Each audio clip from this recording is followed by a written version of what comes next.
All right. Assalamu alaikum. So we're going to continue with our discussion on quantum physics. We'll try to get more formal, more systematic today. Today, primarily, I would like to give you an overview of what is meant by a quantum state.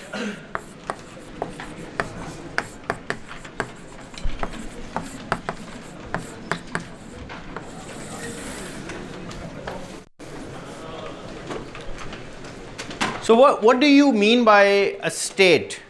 What is generally the notion of a state in physics?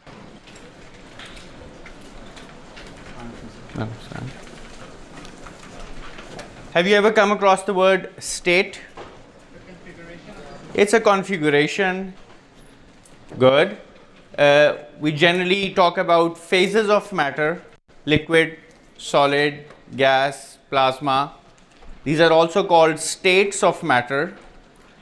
So a state is a property. And if we talk about quantum objects, they also have certain properties, though the concept of property becomes a bit enigmatic. But a state is basically everything that we can know about an object. Consider an electron. An electron has different properties. For example, an electron may have mass. The electron has mass, right? It's massive. About 10 into 10 to the power minus 31 kilogram. That's the mass of an electron. If you put an electron on a weighing balance which has this much sensitivity, it will give you an answer. It will give you a measurable mass. So it has a mass. Does the electron have a charge? Yes. The electron has a charge as well. So mass is one property, charge is another property. What other properties can an electron have? An electron can have momentum. For example, an electron could be moving. In a cathode ray tube, if you heat up an element, electrons are ejected and they start moving with a certain kinetic energy. So there could be an energy for the electron. It could be a momentum for an electron. The direction of an electron. The electron could be moving towards you, or it could be moving parallel to you. So all of these are different properties of electrons, and all of them combined, they define the state of an electron. There could be other properties as well. One is the spin of an electron. I'm going to talk about the spin today. Every electron behaves like a tiny magnet, and that's because it has spin. When we talk about the hydrogen atom, and probably you've already seen this in your A levels as well, or the Chem 101 course, an electron can be at a certain distance from a nucleus. Suppose this is your nucleus, and I'm just drawing a cartoonic representation of an atom. This is your nucleus. An electron could be in different orbits around the nucleus. So depending upon where the electron is, so the electron could be here, it could be here, it could be in this shell. So we can associate a state which refers to the distance of the electron from the nucleus inside an atom. So now we're looking at different kinds of properties of electrons. This electron could also have an orbital angular momentum. It's going around the nucleus, right? I'm sure you're familiar with the quantum number n, the principal quantum number, which defines how far the electron is from the nucleus inside an atom. I'm sure you also know that there is an orbital quantum number L, which defines the angular momentum of the electron and tells you really which kind of orbital the electron is in. So this defines the shell of the electron. This defines the orbital of the electron. You could also have another number, a quantum number ML, which is the azimuthal quantum number, which tells you about the magnetic properties of the electrons. You could also have the spin of an electron. The spin could be up, could be down, and you define another quantum number associated with the spin. So an electron can have mass, it can have charge, it can have momentum, it can have energy, It can have, if it's inside an atom, it's bound to an atom, inside, close to a nucleus, it can have these 4 quantum numbers as well. So all of these define the states of the electron. When you talk about the state of an object, quantum object, you have to take into account all possible properties of the electron. All right, so far so good. Now when we talk about quantum physics and quantum mechanics, and especially quantum computing, which is going to be a major emphasis of my course, we really cannot look at all of these properties in one go. So we just focus our attention on one particular property. Say we just look at the charge of an electron, look at just the position of an electron. So we just focus our attention on one degree of freedom. Now degree of freedom is a fancy physics word for a property. So just look at one degree of freedom. All right. For example, we don't care about the position of the electron, we just care about its angular momentum, perhaps, or its spin, or its position, that's it. So we focus our attention on one degree of freedom at a time. So we have a quantum degree of freedom.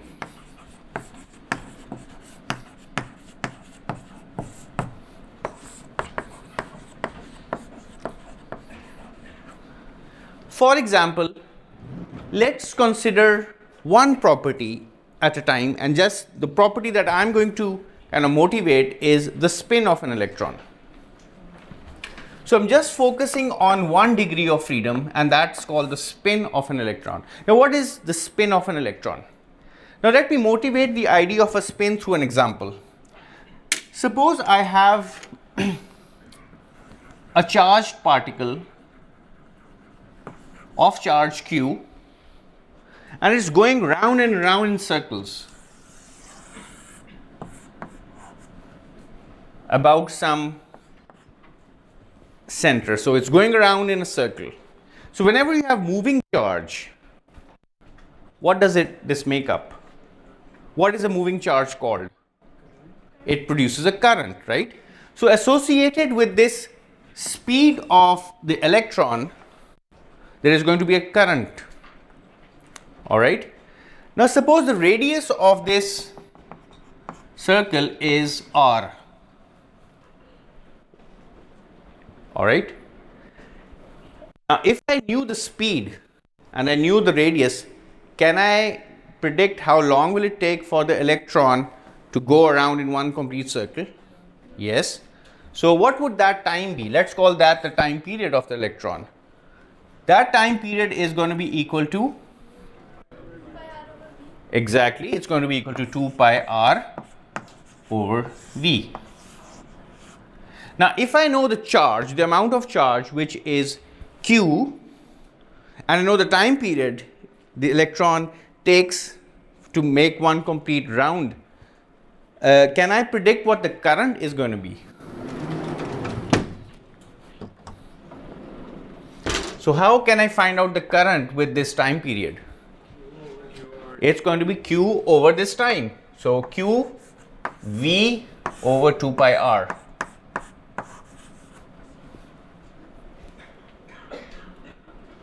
Got it? So this is the current. Now whenever you have a moving charge which goes around in a circle, or you have, say, suppose I take a loop of wire and I connect the ends of the wire to a battery, there's going to be a current going around this loop. Now whenever there is a current, is there some magnetism associated with this current carrying loop?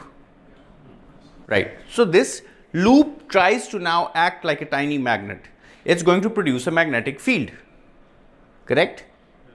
So a bar magnet has a magnetic field, a disk magnet has a magnetic field. So this motion of charge gives rise to a tiny magnet. And whenever you have magnetism, you associate with the magnetism a quantity called the magnetic moment.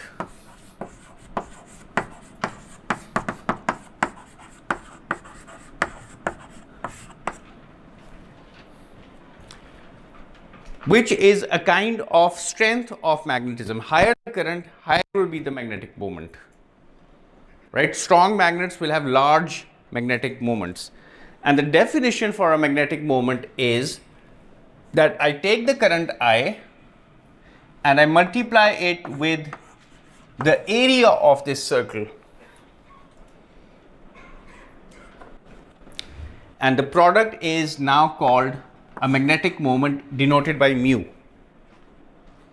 So strong magnets have large values of mu, even though in magnets you do not have circulating currents, but that's a different, the origin of magnetism is different inside permanent magnets. But nevertheless, if you have a current carrying loop, it acts like a magnet. You've already seen how motors work. In a motor, you have a coil, and the current goes through a coil, and it acts like a tiny magnet.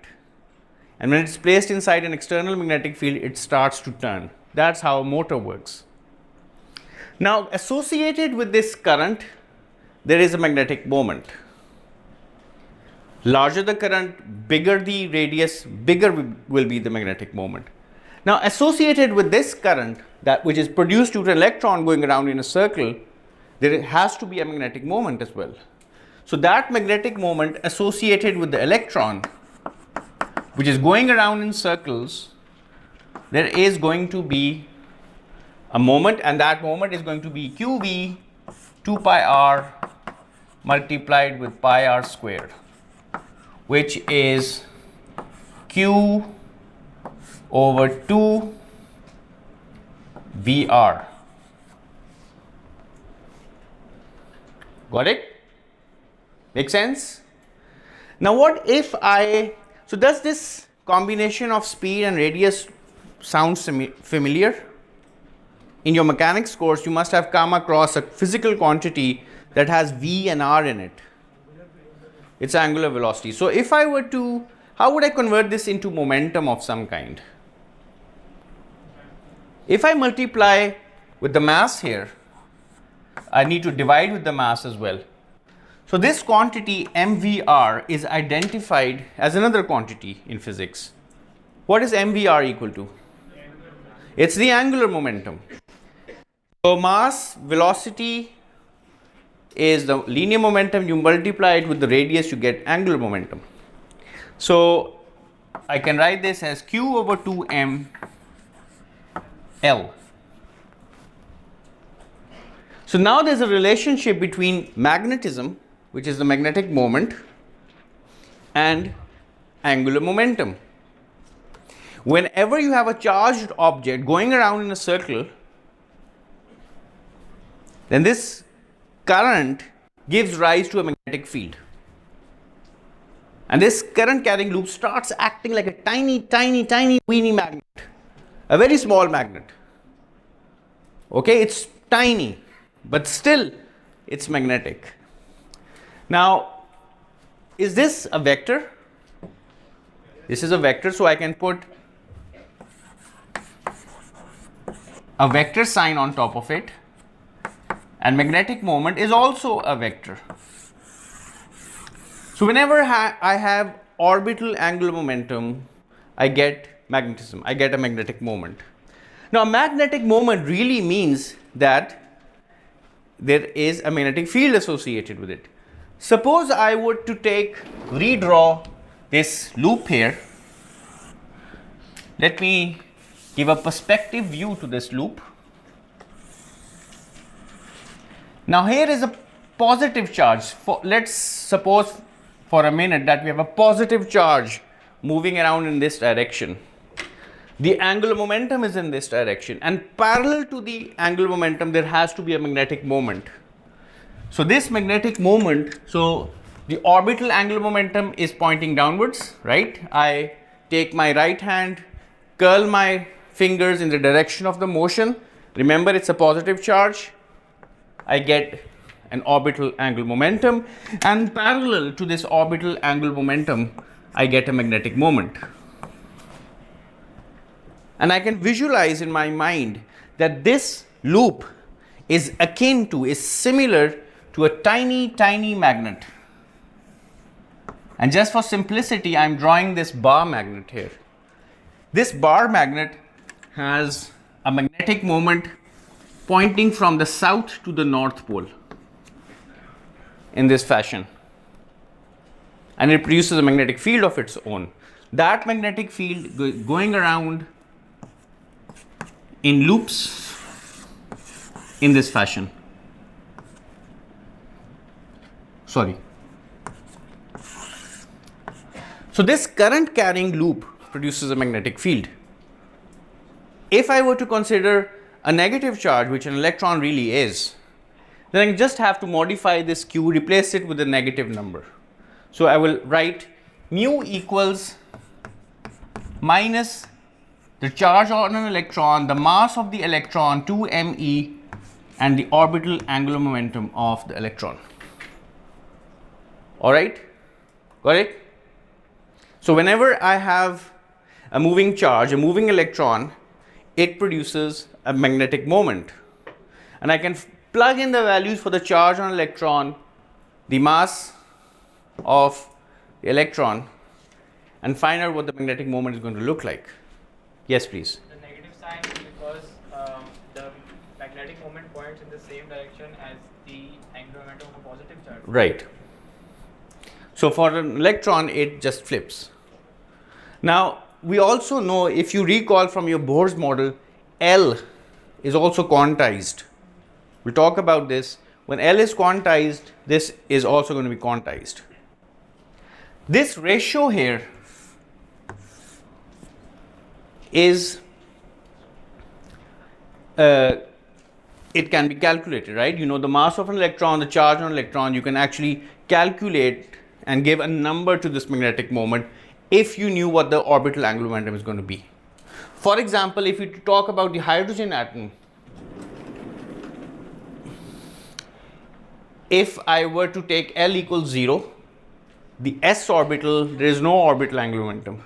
If I were to take the p orbital, it does have an angular momentum, and that angular momentum for a p orbital is L, small l plus 1 h bar, and if my L equals 1, this equals 2 into 3 under root 6 h bar, right?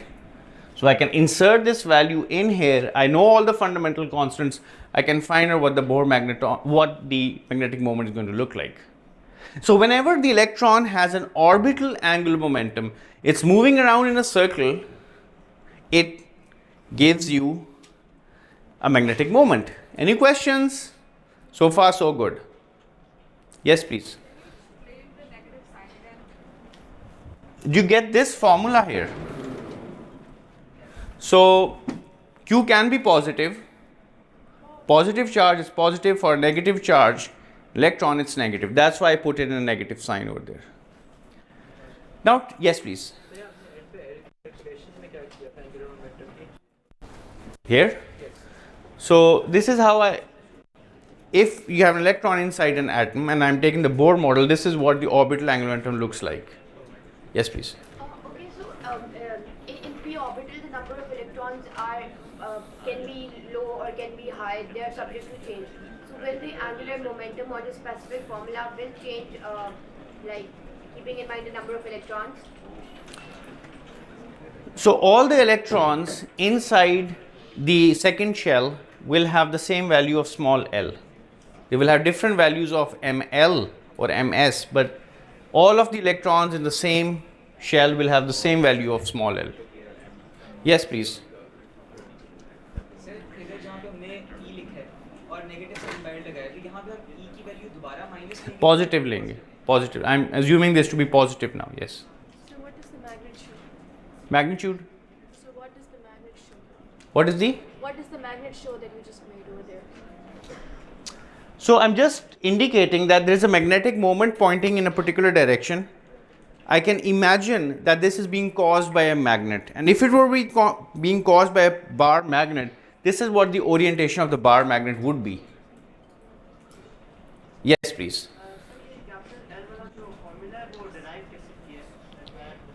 ये वाला formula. So that comes from atomic physics, right? So we can do this in another class. Yes, please. इधर आपने positive charge की direction लिखी हुई है, तो जब नेगेटिव होगा तो डायरेक्शन अपोजिट होगा. Right. So for a negative charge, such as an electron, so this is an electron. Suppose the electron is going around in this direction. The direction of the orbital angular momentum is this. You curl your fingers in the direction of the motion. The thumb points in the direction of the orbital angular momentum, but the magnetic moment is now going to point in the opposite direction. All right? This is for a negative charge, an electron.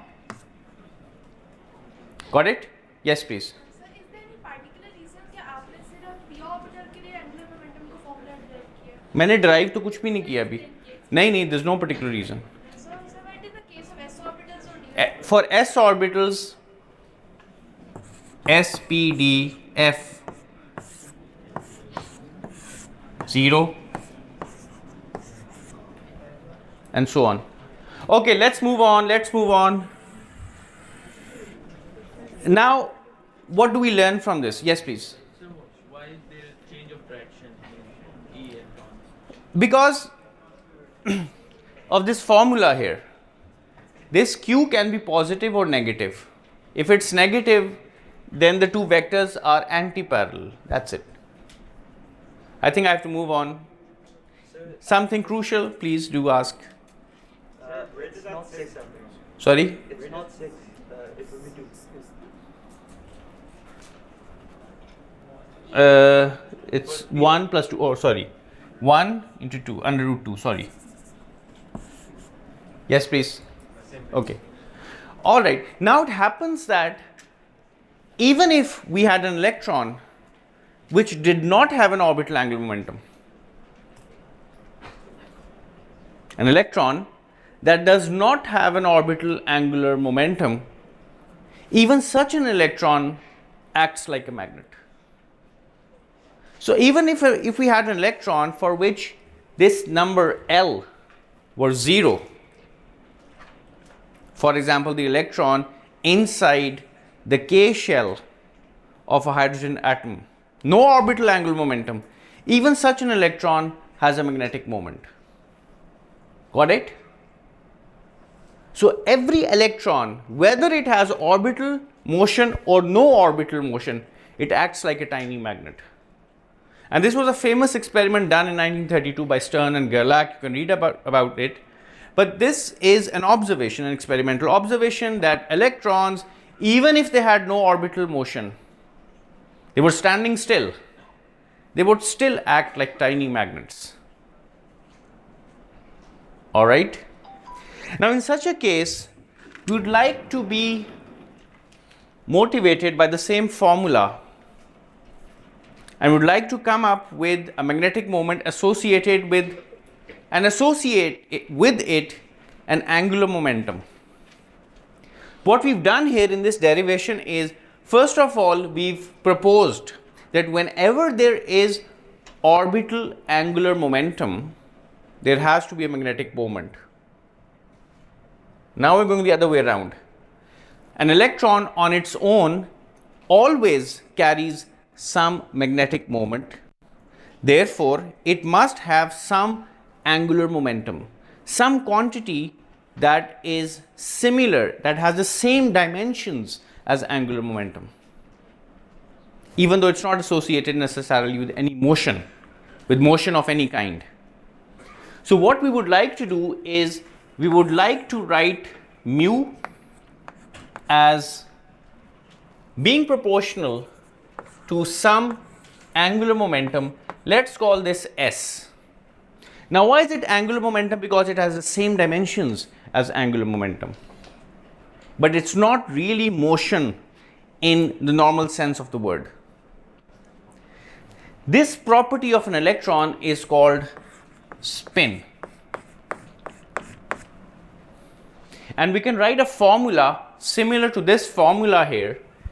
And the formula is given by, so the magnetic moment associated with the spin.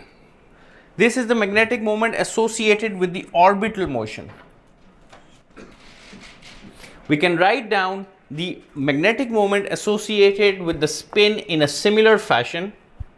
The charge on an electron, now which is minus E, over 2 times the mass of an electron, S, and there is some other constant of proportionality, because and that comes from atomic physics and nuclear physics, and that constant proportionality is very close to 2. It's very close to 2. It's not exactly 2, but really close to 2. So we haven't disturbed the dimensions of the left hand side or the right hand side. We've just inserted a constant of proportionality, which is coming from other physics, which we're not going to learn about in this course. Okay, it's coming from quantum electrodynamics. It's another branch of physics. We're not concerned with it at the moment, but the proportionality holds. All right, so whenever we have an angular momentum of a particle, associated with it, there is a magnetism. Whenever we have spin, so this angular momentum is called spin. It's not really motion, but it's called spin, because physicists are always looking for new words. So it's called spin, nothing to do with motion, and associated with the spin, there is this magnetism, this magnetic moment. All right. Now, I think you should kind of keep this formula in your mind at all times.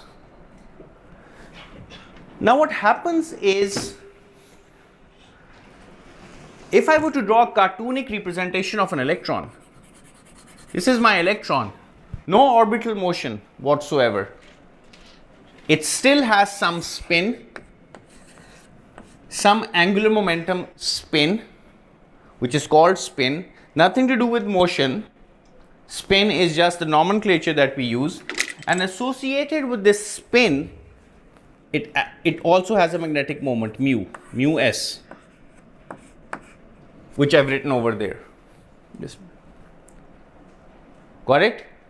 So it really is acting like a tiny magnet. And if I were to draw a tiny magnet, just conceptually, this is what the magnet looks like, and it produces a magnetic moment from the south to the north pole. So an electron is a magnet. An electron is a magnet.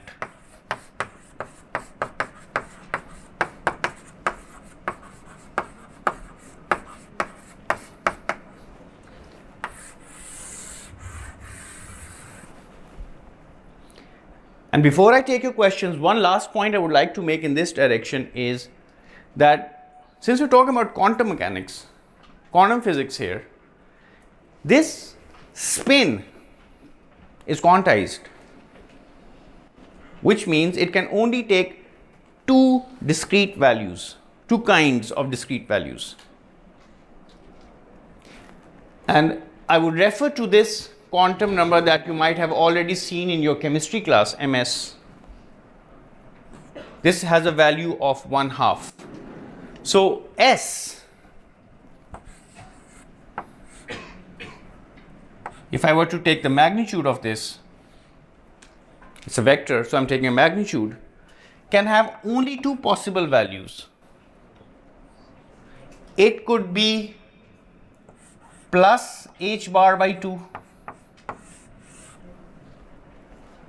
or it could be minus h bar by 2. Just 2 possible values for an electron. Sometimes we write this as the S has a magnitude msh bar, where ms can be +1/2 or -1/2. This spin quantum number, this is the spin quantum number S, and associated with it, it has 2 magnetic spin containers plus half and minus half. Only two possibilities for S exist. Only two. So, which really means that if I were to take the magnitude of the magnetic moment, and by the way, that's why the electron is called a spin half particle. It's a spin half particle. In physics, we call spin half particles fermions. Electron is a fermion. Protons are fermions.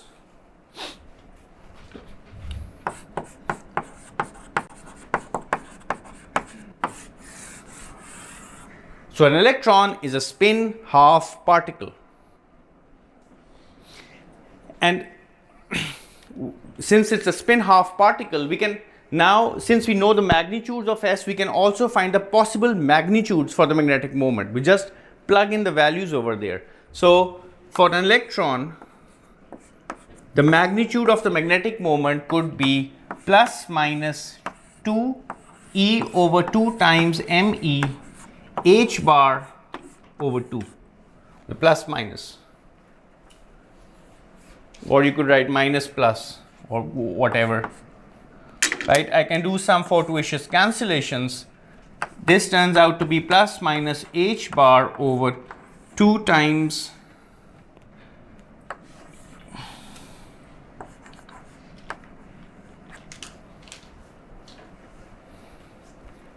all right. Now you can plug in the value of the charge on electron, the reduced Planck constant, the mass of an electron. You can find out what the magnetic moment is going to be, right? Some very small number. So what's the smallest charge that you can have? It's kind of the charge of an electron. So this is a kind of a unit of magnetism, a unit of magnetic moment. It's the smallest magnetic moment that you can ever get for anything, all right? Generally, this unit is given a special symbol mu b, and it's called the Bohr magneton. Bohr magneton. It's like the unit of magnetic moment, the smallest magnetic moment. So every electron acts like a magnet. Here we go. And the magnet can point in two possible directions, up or down. Right? So this really shows us that since this can be with the positive or a negative sign, the magnitude remains constant, and this is what the magnitude looks like, and the magnetic moment can either be positive or negative, which really means that the magnet could be up or down. So the two possible configurations or states of the electron, we're just talking about the spin, we're not talking about the charge, not talking about motion of any kind, we just focus our attention on the spin of an electron. Only two possible configurations exist. One is, let's call it spin up, which is when we consider this sign plus, all right? So one is when the magnetic moment is plus mu b, and in one particular direction. Let's call it the z direction. I can give the direction any name. This is just a unit vector in the z direction. And this is when the spin is pointing up, where this is my axis. I define my z axis here, like, okay? So this is my z axis pointing up. One possibility for the electron is that the magnetic moment is pointing up. Let's call this spin up. This is when the magnetic moment is pointing up. And hypothetically, in my imagination, I can assume that this electron is like a tiny bar magnet with the north pole pointing up and the south pole pointing down. So this is one configuration of the magnet, one possibility of the quantum state of an electron. The other possibility is the kind of orthogonal possibility, the other possibility when the spin points down, and this corresponds to minus mu b.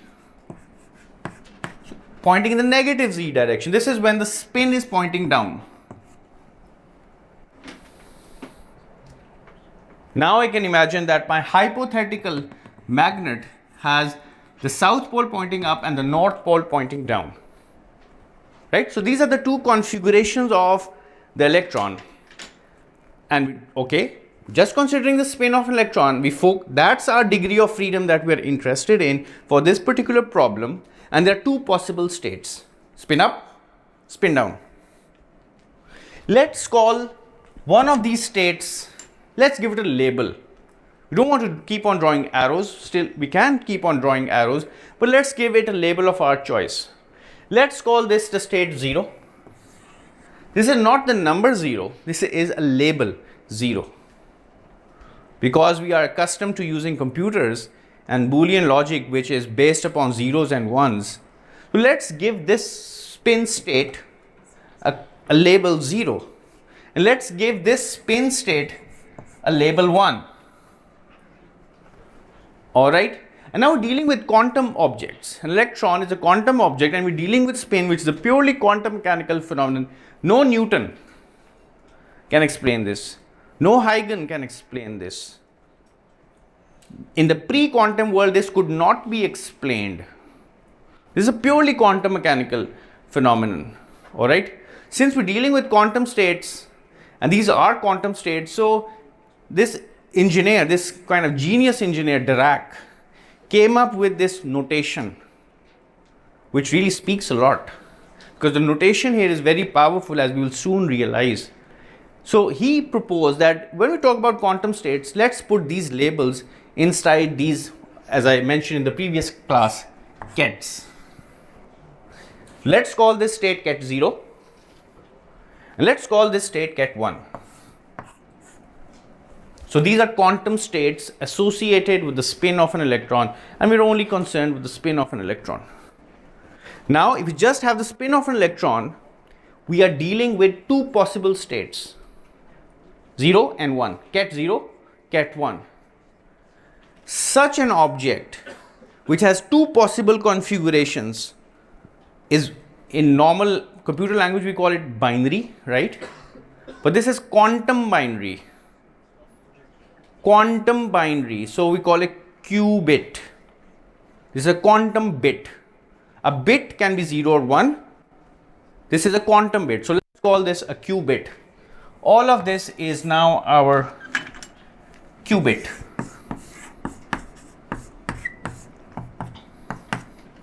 Quantum bit, which is a kind of nice acronym for a quantum bit.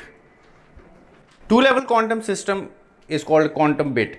Two-level really means that I'll talk about energies in a minute, and then I'll take questions. Suppose I put this magnet, now electron is a magnet. Electron is a magnet, right? This is really, you need to put this in stone. Write this in stone, an electron is a magnet. Now what happens when you place a magnet inside a magnetic field? Right, so the magnet tries to align itself with the field. Right, so why does it try to align itself with the field? A force, but give a more kind of nuanced, a more sophisticated argument. Yes. Trying to minimize its energy. Right. So every system, the principle of physics, one of the basic principles of physics, that if you leave a system on its own, it's going to reorient and change itself so that it comes in a low energy state.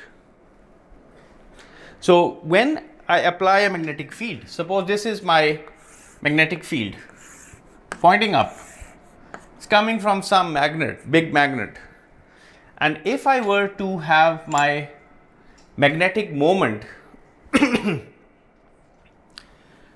magnetic moment would try to align itself with the field. So this is my magnetic moment mu, and B represents my external field. Let's call it B, right? External field, which really means if I were to draw in my head a magnet, north points up, south points down. And that is true because this magnetic field is really produced by a big magnet which has a north pole here, because that's how the field lines emanate out from the north pole. And the south pole of our test magnet must face the north pole of the big magnet which is producing the field. So this magnetic moment really wants to keep itself aligned with the field. That's low energy configuration. This is low energy.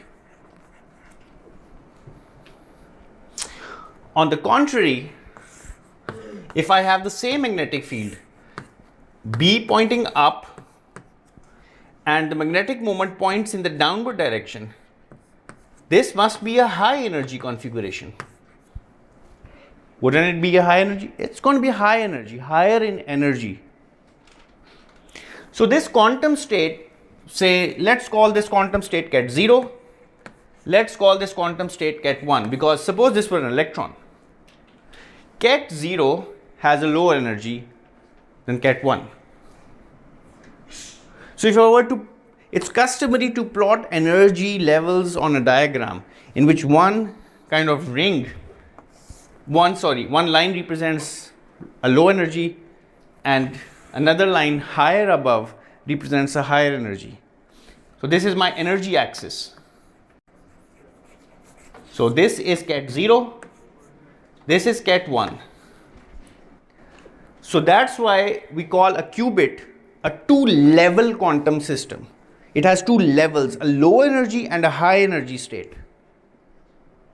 So a qubit is a two-level quantum system. And a qubit is the workhorse of quantum computing. I mean, everything is based on qubits, mostly.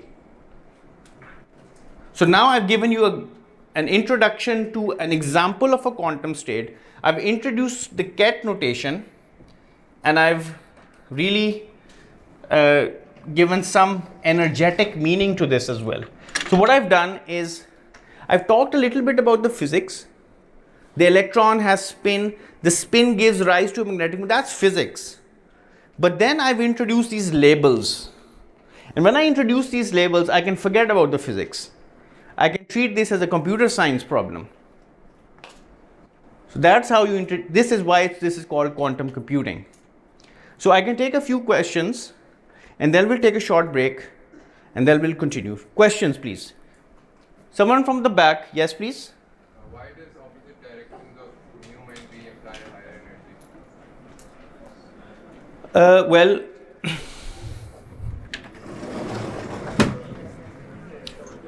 because if you leave a magnet on its own in a field, listen please, the break has not yet started. If you apply a magnetic field and put a magnet in it, it reorients itself, right? And it reorients itself so that it's in the lower energy configuration. Now you can pull it and apply a force on it so that it kind of anti-aligns, but that's a high energy state. The reason is that if you have a magnetic moment mu and you place it inside a magnetic field, there's a potential energy associated with it, and that is minus mu b. So this is a potential energy. Now you want to minimize the potential energy, which means you want to keep mu and b parallel so that the energy is negative, it remains small, right? So it's a potential energy argument. Yes, please. Sir like generally electrons का जो angular momentum है और जो magnetic moment है वो अलग directions में, opposite directions में है, तो स्पिन और मैग्नेटिक मोमेंट भी ऑपोजिट डायरेक्शन में या फिर सेम डायरेक्शन है? So if you have an electron which has both spin and orbital angular momentum, then you get mu. The total magnetic moment is mu due to the orbital motion plus mu due to the spin motion.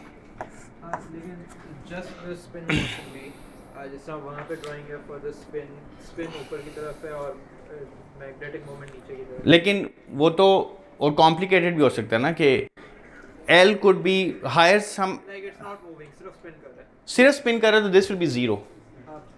Same direction में होंगी किस चीज़ की? Magnetic moment और spin की नहीं, opposite होंगी. Opposite होगा. So this is a sum of mu L and mu S. So this is really equal to E over 2m minus E over 2m L plus 2S. roughly, right? अच्छा, तो फिर in those So now these are two vectors, and you need to add these vectors in a vectorial fashion. लेकिन then on those diagrams the magnetic वाले हैं, in the spin up form, We're only considering spin or angular momentum here from this point onwards. सिर्फ spin ही है, लेकिन इसकी spin up है, तो therefore इसका magnetic downward, ये magnetic moment up है तो इसका. magnetic moment up. This is mu, Okay, spin नीचे. right? Sometimes use the terms interchangeably as well. Okay. Any more questions? Yes, please. ऊंची बोलो.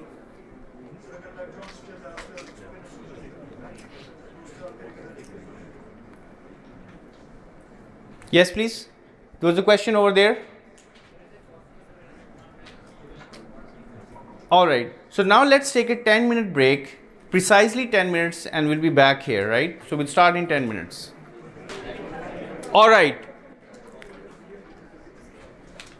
Now, ladies and gentlemen, how do we know spin exists? I mean, this looks like a blackboard acrobatics, right?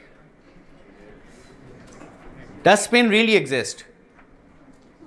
And when I say spin exists, it means does a magnetic moment exist?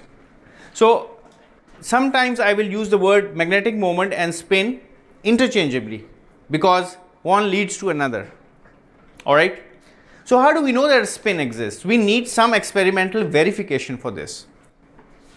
So let me give you an example of a simple experiment that was done about 92 years ago, 1932, by Stern and Gerlach. Let me just give you a very brief overview of that experiment so that at least you do not walk away half-heartedly from this class and say that Dr. Sabi has just mentioned that there is spin, but how do we know that really exists? So what Stern and Gerlach did in this famous experiment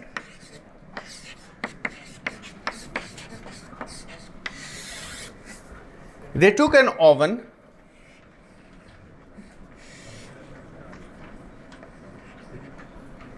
inside the oven they had silver atoms,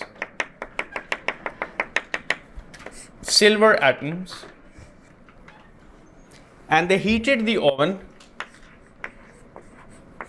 and there was a tiny hole inside the oven so that the silver atoms, the electrons in the valence shell of the silver atoms, they are in the s orbital, which means they do not have any orbital angular momentum. Now, because of the kinetic energy imparted from the heating process, these silver atoms came out in the form of a beam of atoms, an atomic beam. No orbital angular momentum. Now, this atomic beam, because of its kinetic energy, was issued with a certain speed. It has a certain momentum. It moved in a certain direction. That's what a beam really is, an atomic beam.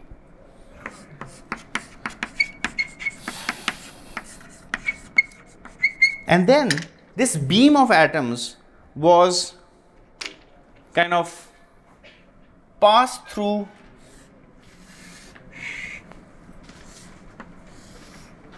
a magnetic field.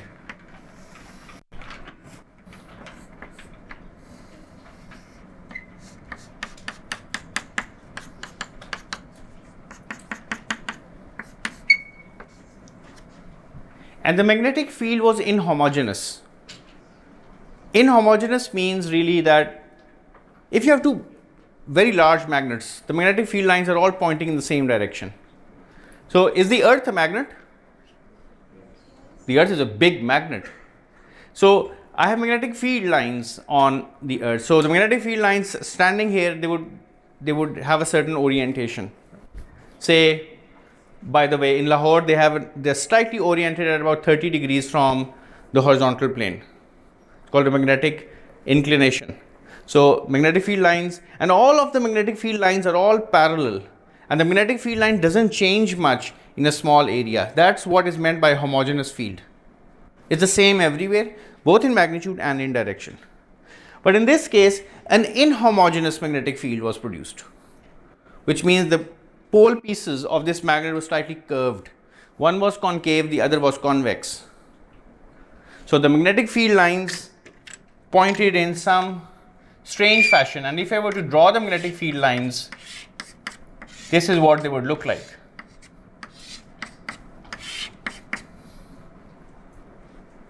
Okay, so the field lines are bunched here, so the field is stronger here and it's weaker here. So if you have kind of a, I think a concave pole piece here and a convex pole piece here, convex and concave, this is what the magnetic field lines will look like. Anyway, these magnetic field lines were inhomogeneous, and the beam of atoms passed through this inhomogeneous magnetic field. Now on the other side, there was a photographic plate, and the photographic plate, when developed, can tell you where the silver atoms are falling. It happened that when this experiment was done, and it was a very famous experiment, and the discovery was accidental, because this plate did not show anything, by the way. But when Stern and Gallac were smoking the cigarettes, the smoke kind of impregnated onto this photographic film and developed the pattern. And eventually, after a few days, it was observed that two distinct spots were observed here. Distinct spots, which indicated that this beam of atoms, even though the electrons in this beam of atoms did not have any orbital angular momentum, yet they were deflected by the inhomogeneous magnetic field, and they only produced two distinct spots instead of a constant smear. Two distinct spots, which meant that they must be acting like tiny magnets. They must have a magnetic moment because they are responding to magnetic fields, and their magnetic moment is quantized in two possible ways: spin up and spin down. In fact, a precise calculation could be done. The force on these magnetic moments could also be calculated. Okay, and how do you do that? So if you don't understand this, probably I'll give this as a homework problem. I've written down here that the energy is given by this formula. So this is for the brave-hearted, by the way. The brave-hearted people in this class could do this as a homework. If I have a magnetic moment inside a magnetic field, this is what the energy looks like. U equals minus mu B. Now here my magnetic field depends upon distance, so it's inhomogeneous. This is my z-axis. So if I have this formula, I can plug in the values of mu from here, plus minus mu B. Since the magnetic moments and the magnetic field are either parallel or anti-parallel, I get plus minus and B here, which is a function of z. Suppose my magnetic field is a linear function of z, which means as z changes, the magnetic field goes up linearly. So I can replace this by plus minus mu B, some constant of proportionality, let's call it g z. Now with this energy, I can find out, this energy by the way is a function of z, I can find out what the force is going to look like. The force is the derivative of this, right? The force is the negative of the derivative of the potential energy. You might have learned about this in mechanics. Yes. But okay, so if I take the negative of the force and differentiate with respect to z, I get plus minus mu b g. Now the force is of two kinds, a positive force and a negative force. This is a discrete quantity, so only two kinds of force act. One is in the upward direction, the other is in the downward direction, precise amounts. That leads to this beam splitting up precisely into two kind of sub-beams, a beam going up and a beam going down. Alright, and if I knew the speed of these electrons, v, and I knew the mass of these silver atoms, I can also calculate the acceleration. So the acceleration of these atoms is also force divided by the mass. minus plus mu b over the mass of the silver atoms into the gradient of the magnetic field. That's the acceleration. And if I knew the acceleration and I knew the distance L here, I know the time that it takes for these atoms to pass through this distance because I know the speed. So the time it takes, the time of transit through the inhomogeneous magnetic field is distance over speed. Now if I know the time of interaction of these atoms with the magnet, I can use the laws of motion to calculate the change in the vertical speed. The horizontal speed doesn't change.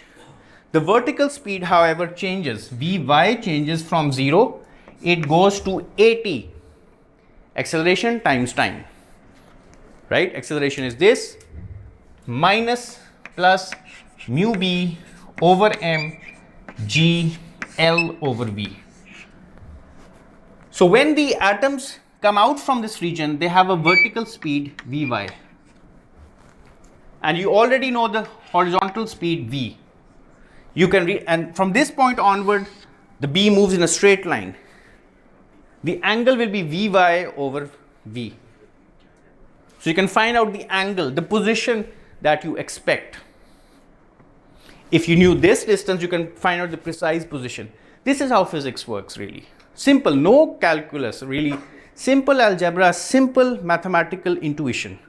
Simple physical intuition. This experiment was done 90 years ago, and it precisely showed that the magnetic moment mu is precisely mu b plus minus mu b. Only two values exist. The spin is quantized. The spin is a qubit. We didn't have the term qubit then, but now we know it's a qubit. It's a two-level quantum system. Spin is quantized. Quantum mechanics is beautiful. Yes, please. Velocity in z, chalo, sorry, z. Sorry, yes, z direction. All right? Yes, please. So what does G mean? G is some constant. So, what does G mean? G is my constant with which the magnetic field varies with distance. So, this is my z axis here, my z axis. And if I make a plot of z and b,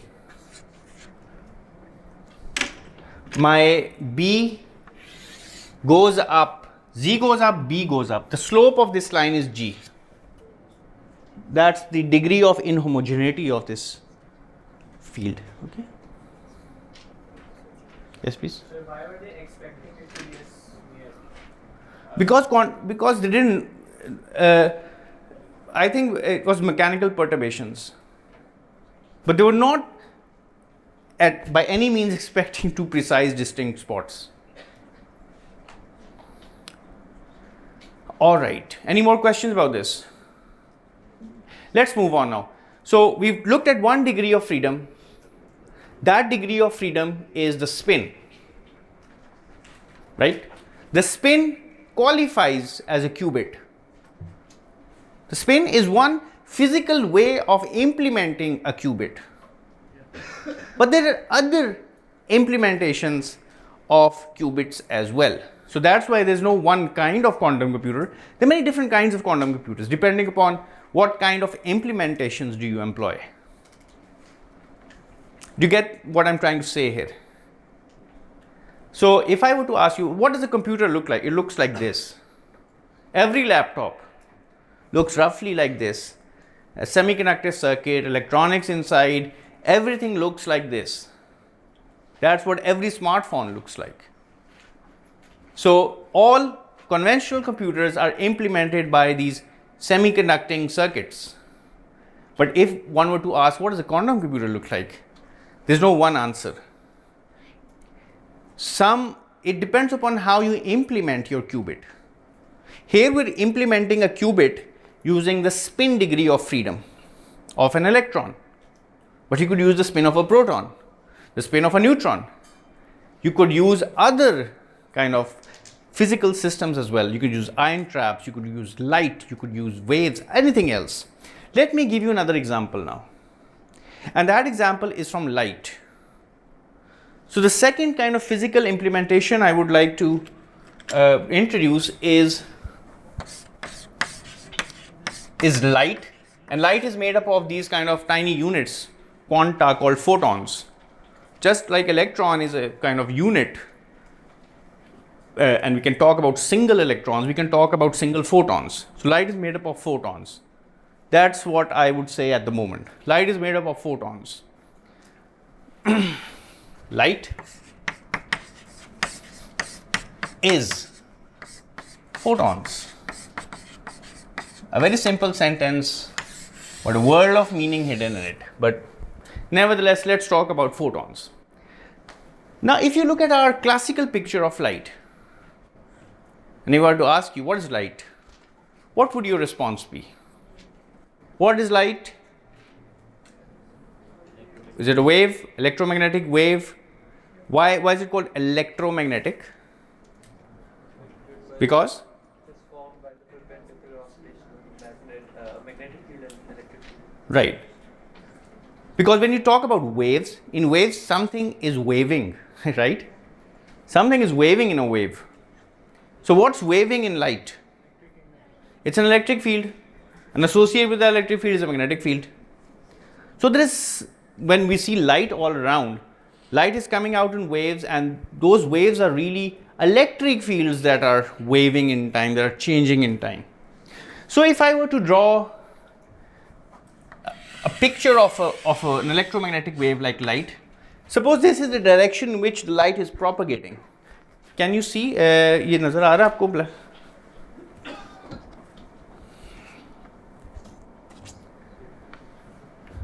So let me move to that part of the blackboard.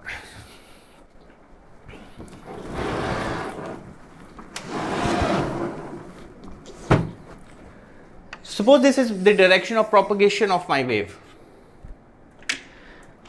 Now, if light is in vacuum or in free space or in air, it's moving in this direction from left to right. It's really a pulsating electric field. Now, if you were to draw a vector for an electric field, I could kind of draw a sinusoidal wave, and I can put the electric field vector as vectors inside this sinusoidal envelope.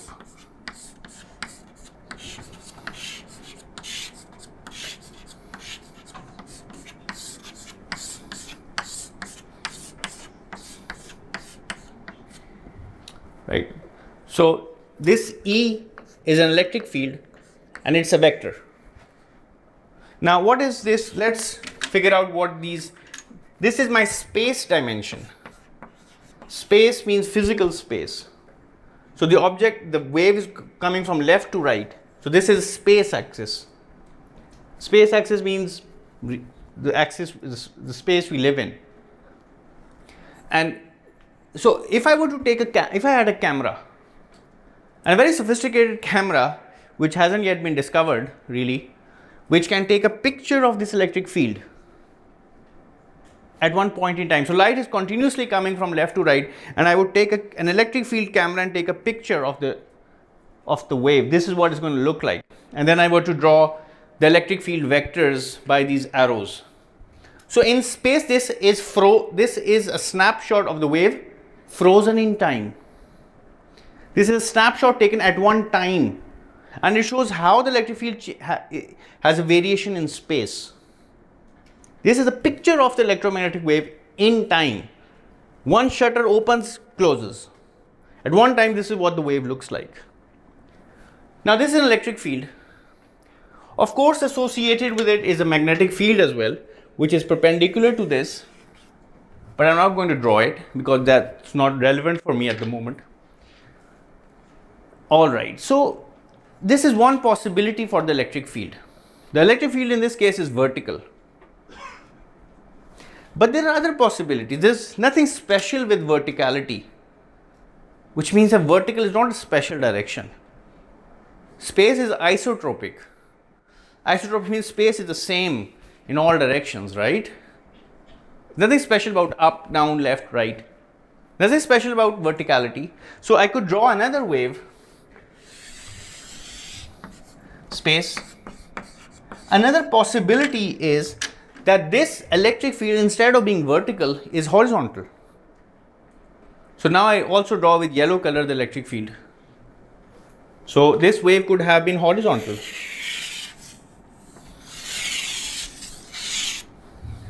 Now it's very hard to draw horizontal, but this is a kind of a perspective view.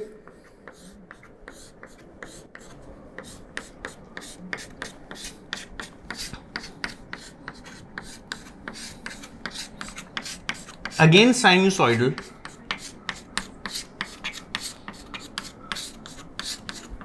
But horizontal. So if I view this from the top, it would just look like this. But this is a horizontal electric field. So the first case is when the electric field oscillates vertically.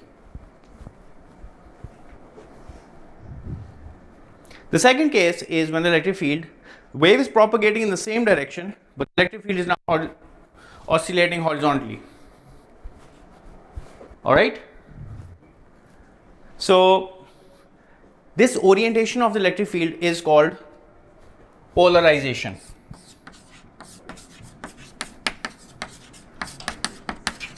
So light can be polarized, which means that a photon can be polarized.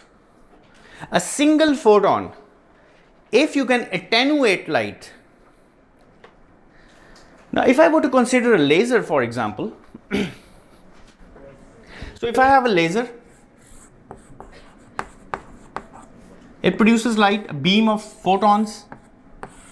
But how many photons does it produce? It depends upon the energy of the laser. Suppose I have a laser of energy 1 milliwatt. Oh, sorry, power 1 milliwatt. Now this light is made up of photons. So how many photons exist? How many photons are coming out of the laser in a unit second? I need to find out the energy of a single photon. Now if this is laser, I mean generally it's monochromatic. It has a particular wavelength, say 500 nanometers, kind of greenish color. Green laser, 500 nanometers, that's the wavelength. Sorry. Now associated with this wavelength, you can find the energy of a single photon. So what's the energy of a photon with this wavelength? Right. So you already know from basic school physics is that energy of a single photon is going to be hc over lambda. So now the number of photons n is 1 milliwatt, say 1 milliwatt, 1 watt divided by this thing 6.63 into 10 power minus 34. C is the speed of light, 500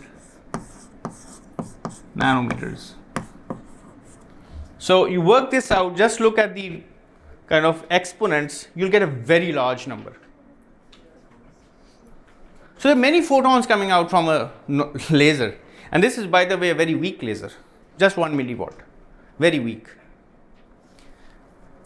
So the laser pointers that we use in the classroom, they're about half of this. It's a weak laser. Now what if I put some medium in between? And this is a kind of a absorbing medium. So it absorbs many photons. So just imagine a thought experiment in which you have such a strong absorber that only one photon is able to escape from this medium. So you get a single photon beam, a beam of single photons. So this is how you can produce single photons. This is one naive way of producing single photons. Now if this light is polarized, the photons will also be polarized. Now coming back to that extreme right board, light, which is a wave made up of photons, that's the polarization of light, but that can be the polarization of a single photon as well. if I am able to produce single photons, so this argument is also valid for single photons. So now my degree of freedom that I am focusing on is the polarization of a single photon.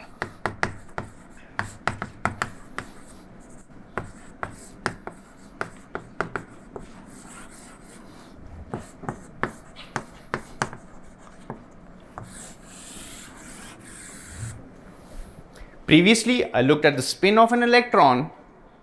That was one physical manifestation, one physical picture. Now I'm looking at a different physical system. My degree of freedom is now the polarization of a single photon. And there are two possibilities for the polarization of that single photon. Let's call this state. Now this is a quantum state. Single photon is a quantum object. This state, let's call it ket 0. Let's call this ket 1. So now I have a single photon, and my quantum state, my degree of freedom that I'm interested in is the polarization of that photon. Now suppose I have, coming back here, now I draw a line which represents a vertically polarized photon coming in. And I have, by the way, before I move on to the single photon picture, let me show you an experiment. G, you had a question here? Sir, yeah, we have this sort of x and y axis we're considering here wave for like vertical or horizontal. Again, in space there is the third axis as well, z axis. Z axis में तो motion हो रही है ना. But you have, by the way, jumping ahead, you have a horizontal and a vertical. You can also have any arbitrary, the electric field vector could be here, it could be here, but it could be anywhere in between. That's called a superposition. I'm going to describe that later. All right. Let's do an experiment so that this idea of polarization comes very clear in your mind. Now I have horizontal and vertical polarization. Suppose my light is in the state ket 0, which means vertically polarized light. And I have an object, a physical object, which is called a polarizer or a Polaroid film, which has an axis. Suppose that axis I'm drawing in blue, and that axis is also vertical. All right. Now what's going to happen is that this electric field, which is vertical, sees a polarizer whose optic axis is also vertical. All of this light goes through. It goes straight through. So if I had an input amount of electric field is E naught. E naught is the amplitude. Suppose this is the amplitude, E naught of the electric field. Because it's waving, the magnitude is changing, but let's say E naught is the amplitude of the electric field. Now, if this optic axis of the polarizer is parallel to the polarization, it lets all the electric field out. All right. If, however, I have a scenario in which the polarizer is now oriented so that its optic axis is horizontal, and I input this electric field, amplitude E naught, nothing comes out. The polarizer then absorbs the light. All right. This is how a polarizer works. So the electric field could be of light, many photons. It could also be a single photon. Yes, please. So what is in there in the polarizer? It's a film. It's a liquid. It could be a liquid crystal. These are oriented polymers inside the film. This could be a grid of wires as well. Are they blocking the photon? They are blocking. They are absorbing the photons, right? It's just like an antenna. If you want to pick up reception from an electromagnetic radiation, the antenna has to point in a particular direction. People who used to use TVs in the olden days, they had to reorient their antenna so that the antenna orientation is the same as the polarization of the incoming TV signal. What happens in between? In between, you might have already done this experiment in your lab, by the way. So this is my kind of propagation direction.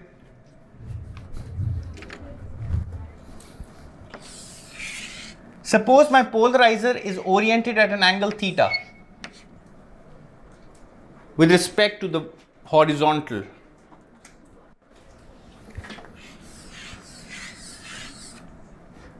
Vertically polarized light comes in, E naught. How much light goes out?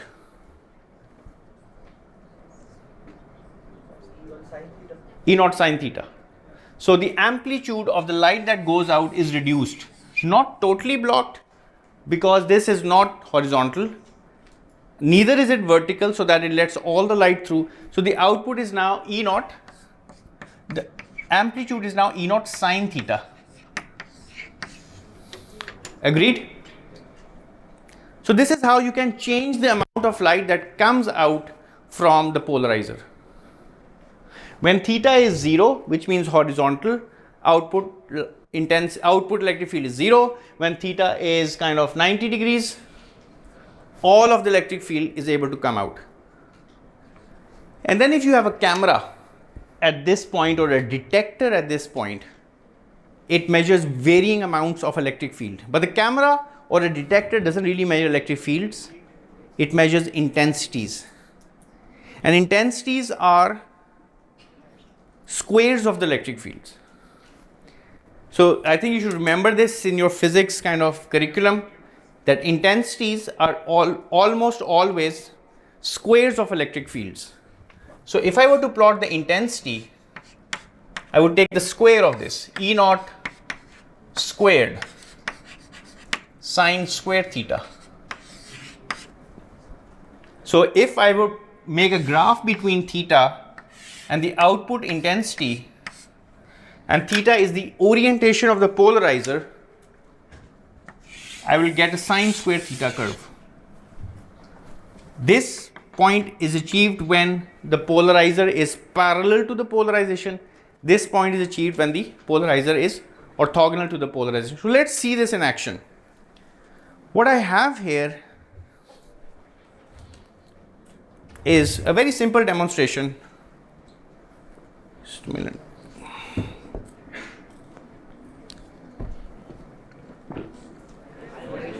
All right, so let's first look at the system that we have in front of us. So I have a light source at the bottom. It's an LED, a strong, super strong LED. On top of this LED, I pasted a polarizer film so that the light that comes out is polarized in the first place, but I can ignore that for the time being. And on top of this, after a certain distance, I have my polarizer. This is my polarizer here, where my hand is. So now I'm looking at the intensity of light that is coming out from the polarizer. I'm going to rotate the polarizer and see what kind of intensities do I get. So let me turn off the lights a little bit.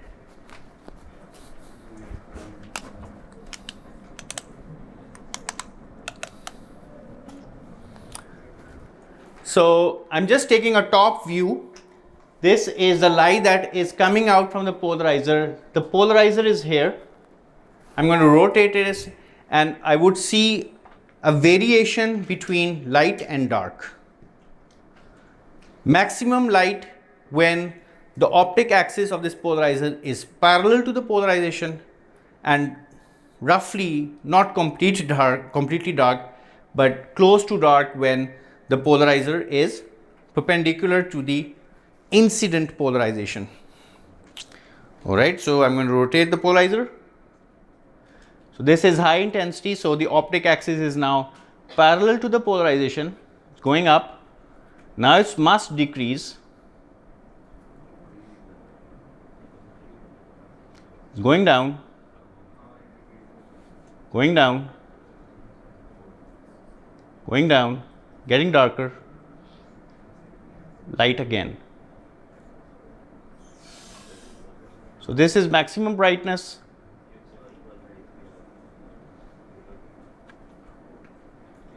And this is maximum bright.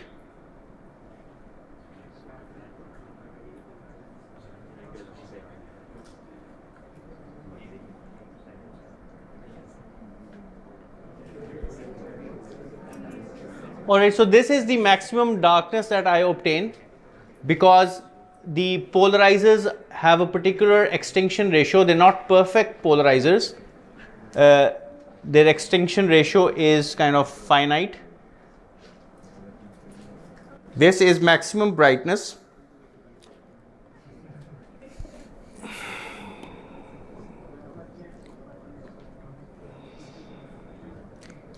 And this is the darkest that I can get. Excuse me.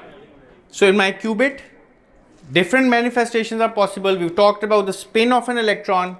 We've talked about the polarization of a photon.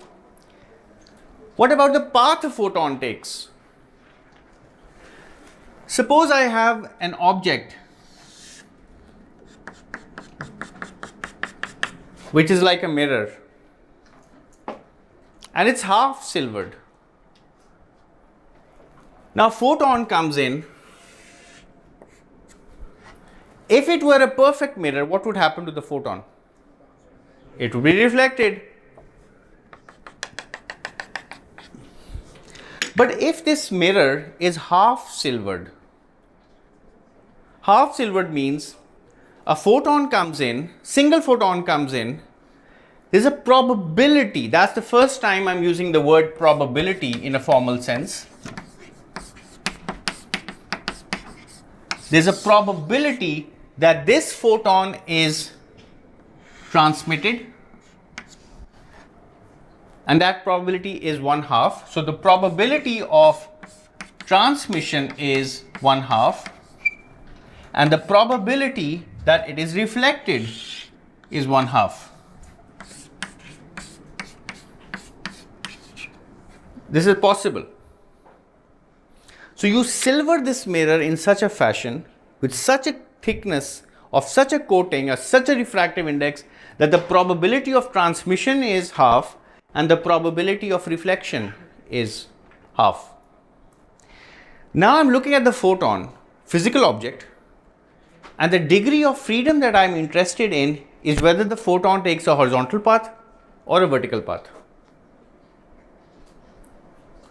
And I call horizontal paths as the state ket 0 and the vertical path as the state ket 1.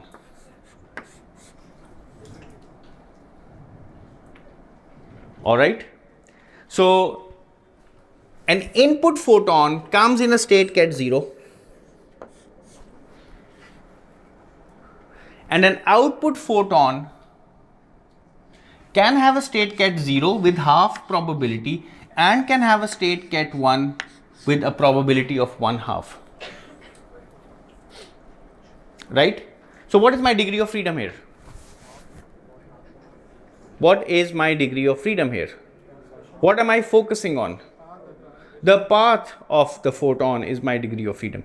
I don't care about the polarization of a photon. In this particular example, my degree of freedom that I'm interested in building this quantum computer or quantum circuit or whatever is the path of a photon. So my qubit is the path of a photon. Still it's a two-level quantum system, ket 0 and ket 1. Alright, and what this object is called is, it's a beam splitter.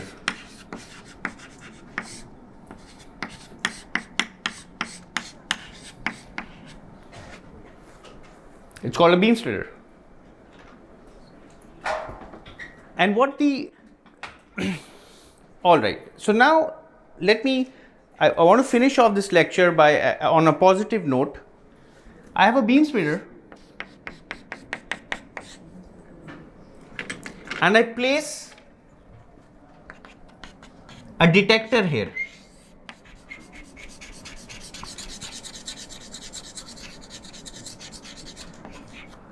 Let's call this detector D1, and I place a detector here above the half silvered mirror.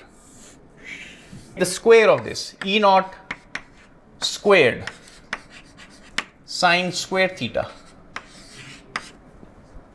So if I would make a graph between theta and the output intensity, and theta is the orientation of the polarizer, I will get a sine square theta curve. This point is achieved when the polarizer is parallel, not be triggered by a single photon because it's not sensitive enough. However, sometimes when you do astrophotography, when you look at the light from galaxies, really far away, galaxies that are really dim, you need to have very sensitive cameras. Sometimes you might need single photon cameras, cameras in which the pixels are triggered by a single photon, because the light is so weak that is coming out from those dim deep sky objects. So it is possible to have detectors that are triggered by a single photon.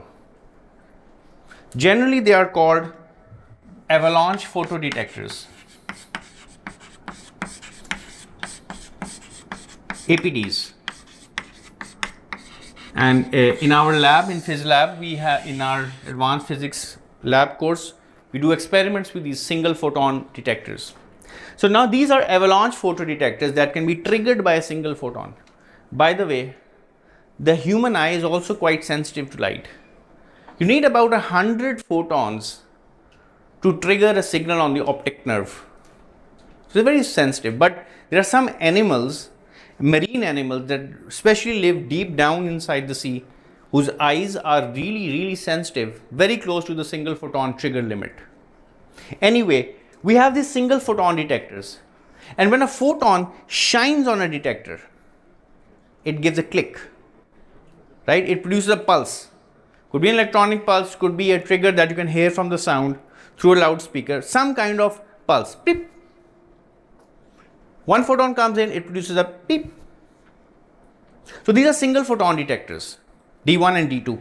Now if my light comes in a particular quantum state ket 0, I'm talking about the path of a photon, there's a probability that this detector clicks and a probability that this detector clicks. Alright, so what I could do, I could write this as, what's the probability that D1 clicks? Probability that D2 clicks? Half. So I can write this as in the following fashion.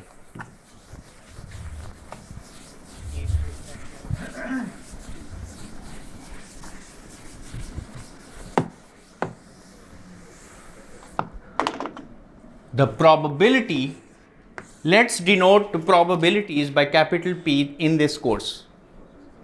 The probability that D1 clicks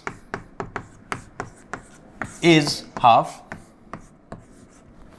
and the probability that D2 clicks after passing through the beam splitter is also 1/2. Now if I were to imagine the beam splitter as doing something special, which means what the beam splitter does is that it takes an input quantum state and produces a superposition of the photon being in both state ket 0 and ket 1 at the same time. Right. So this is the key moment. So ket 0 comes in. Just imagine for the time being that what the beam splitter does, it transforms the quantum state and it produces a new quantum state, which is a superposition of both ket 0 and ket 1, and the photon is now in a superposition of both of these paths. We'll later show in our next class why this is true, but just believe me, take me for my face value at this point in time, just for once in this course, believe in me. Suppose that this photon is now in a superposition of both paths. So what the beam splitter does, so if I look at the progression of quantum states in this experiment, ket 0 comes in, and after the beam splitter, a superposition is created. Let's call that superposition ket 0 plus ket 1. And I will tell you about this later. Let's put some coefficients here, 1 over under root 2 here and 1 over under root 2 here.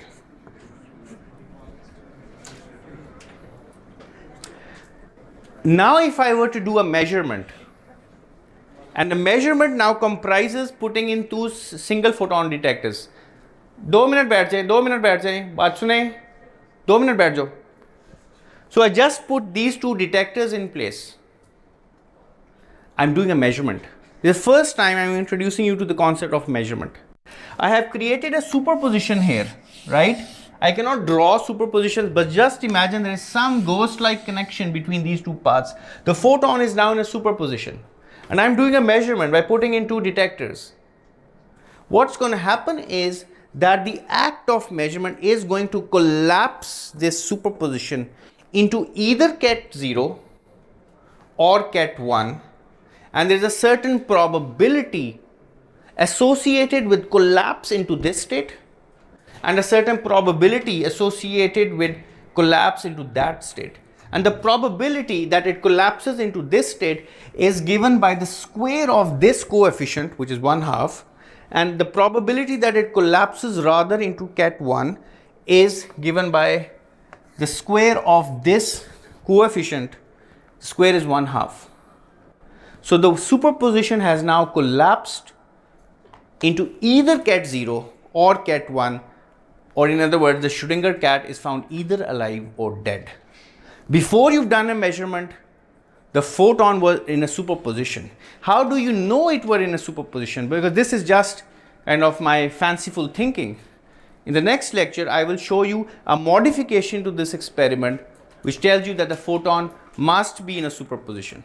And we're going to build upon these concepts further. All right, thank you.